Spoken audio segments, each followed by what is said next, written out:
So while we have been doing a lot of different things, as well as finishing up the electrical, I found some time to actually finish out our entire plumbing system as well.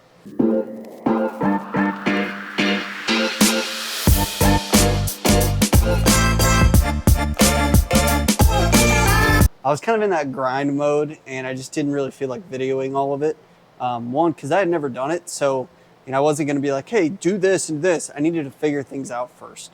So I want to give you just an overview of our entire plumbing system and everything I've installed. And then that way, if you're trying to do something similar, you have an idea or something you can reference. And if you want more detail, I guess I could give it maybe in the comments below. If you have a question, shoot it to me and I'll do my best to answer it. But I'm not a plumber. Let's put that out there first and foremost. I've never done this. I've never done plumbing to this scale. Sure, I've replaced a PEX line here or there or installed irrigation systems. I did do that professionally. So don't be too hard in the comments, but I will try to answer anything that you guys throw at me. So we start with our well water. It comes into our condenser tank, and then we've got a shut off at the condenser tank. We go over this way and we go to an outside spigot. We then come up to a shut off valve before our water filtration system.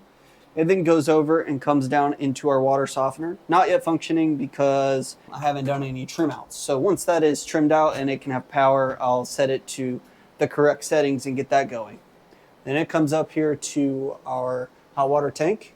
Here's my light to try to help the video. I got a shut off here on the cold water side, and then we come out on the hot water side.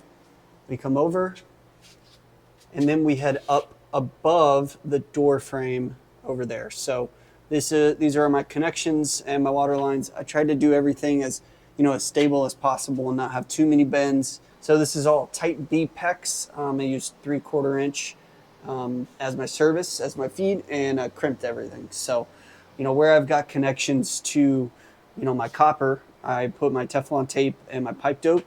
So you can kind of see that here.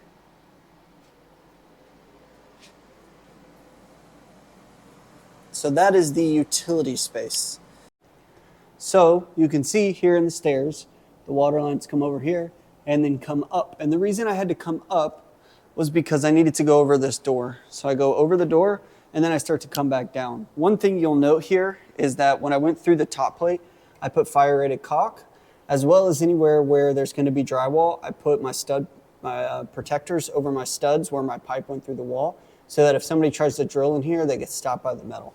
I've got those along this entire wall. So I come down, and then I turn, and I come over and I make my first tee down to 1/2 inch. This is going to be the toilet, and then the hot and cold supply for the sink, the vanity in the bathroom. Then I keep carrying my hot and my cold along over here. I've put a spigot 1/2 inch out into the shop side, and then I've got my tub fill, my mixer valve for my shower, and my shower outlet. You notice all of this is 1/2 inch. I wanted higher water pressure that I can adjust if I need to, rather than lower water pressure. If you put a smaller pipe, it decreases the volume, so the pressure increases. So then we keep coming over here to some interestingness. So after I did all this, I kind of stepped back and I realized I could have done it a little differently, but this is the way it went.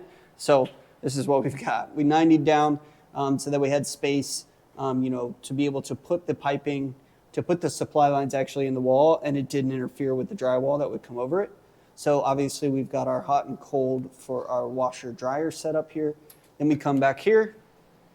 We start entering into the kitchen. This is our cold supply for our ice maker in the fridge.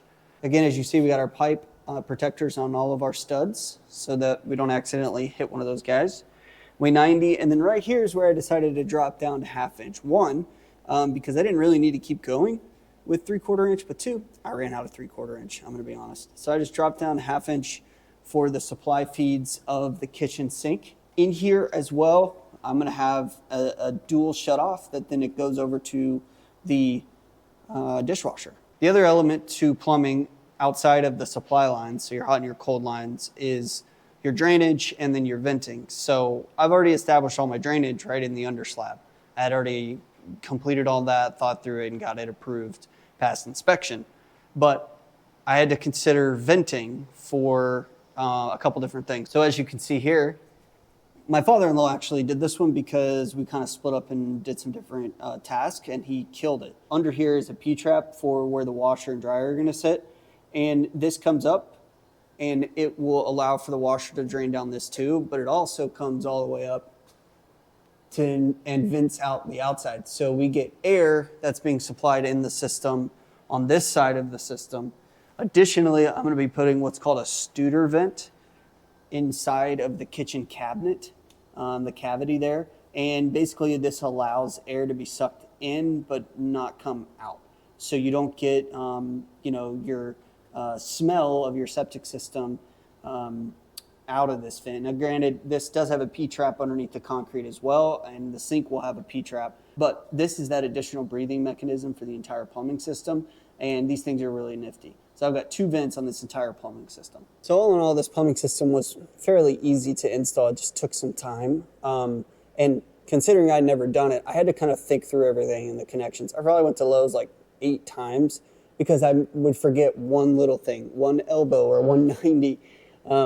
And I even went with a plan and a purpose the first time I went, and I thought I got everything. Huge shout out to all you plumbers out there, because this is a special craft, and I tried my hand at it, and while I did pass inspection, I don't think I would ever want to do this again. So you guys are awesome, and I have a ton of respect for you. Again, I just wanted to give you guys a little overview of our plumbing system that we've installed here. So we are super pumped, and we'll see you in the next one. And don't forget to tell somebody you love them. And remember, you can't do life without others around you. Make sure somebody knows that you're thankful for them. So we'll see you in the next one. We love you. Peace.